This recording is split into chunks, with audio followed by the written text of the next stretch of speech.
उलमाए गैर मुकल्लदीन और अवाम का एक ग्रोह बहुत बड़ा ऐसा है जो कि नमाज में रुकू से उठने के बाद यानी कोमा की हालत में हाथ को बांध लेते हैं।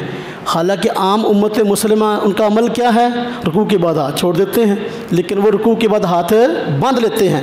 ये मेरे पास किताब मौलाना बदियुद्दीन राश्दी साहब, ये सिंध के पीर झंडा ग्रुप में उनका मकाम है और जमीयत अहले हदीस सिंध के वो सदर भी थे। तो जमीयत अहले हदीस सिंध के सदर भी थे, तो इख्तलाफ तो हुआ था गद्दी का, लेकिन इन्होंने फिर गद्दी नहीं मिली तो गैर मुकल्लद हो गए दो भाई, बदियुद्दीन राश्दी साहब और मुहिबुल्लाह राश्दी साहब। बाहर क्या उनको बड़ी इज़्ज़त मिली इस मसलक के अंदर, उनके बड़े रहनुमाओं में से हैं।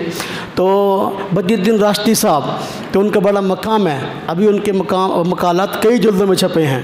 तो उन्होंने इस मसले को हाईलाइट किया, रुकू के बाद हाथ बांधना सुन्नत है, और बाकायदा उन्होंने नमाज नबवी किताब लिखी, उसके अंदर भी लिखा। और उन्होंने इस मसले को साबित करने के लिए 13 रसाले लिखे। कितने लिखे? 13 रसाले। एक रसाला ये मैंने रसाले जो है ना वो महफूज किए हुए हैं, इसके अंदर वो रसाले हैं। मैंने एक रसाला मैंने दिखाया, ये देखिए, रुकू के बाद हाथ बांधना। हाँ जी, तो 13 रसाले लिखे, ये देखें, ये भी है रुकू के बाद, ये अलग है, रुकू के बाद हाथ बांधना, ये रसाला है। हाँ जी, तो रुकू के बाद हाथ बांधना ये ना हुजूर नबी पाक सल्लल्लाहु अलैहि वसल्लम से सराहतन साबित है, ना खुलफाए राशिदीन का अमल है, ना हुजूर सल्लल्लाहु अलैहि वसल्लम साबित है, ना ही खुलफाए राशिदीन का अमल है।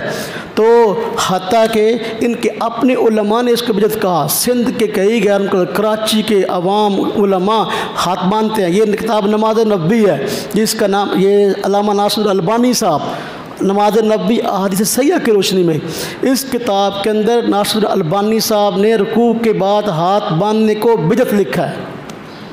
और रुकू के बाद हाथ बांधने को क्या लिखा है? हाँ जी, बिदअत लिखा है।